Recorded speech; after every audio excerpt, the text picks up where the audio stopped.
you're doing jumping exercises or medicine ball throws or really anything to increase your swing speed and hit the ball further, you do not want to make this training mistake. So if you're doing any kind of jump or a medicine ball throw, this is what you do not want it to look like.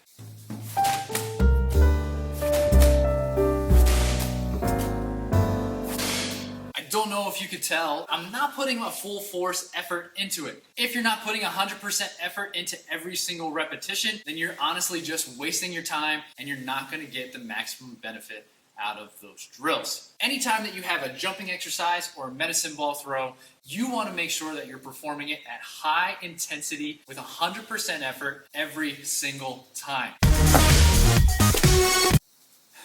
And honestly, because I didn't think of this until I was just filming this right now, here's another bonus tip. A lot of times people will put power drills later in their workout or through their routine after they're already kind of fatigued and tired. So instead of sprinkling in some power and explosive work throughout your routine, the best time to do it is at the beginning of your workout after you are done thoroughly warming up. If you want to know what some of my favorite drills are to hit the ball further and increase your swing speed, I highly recommend you check this video out.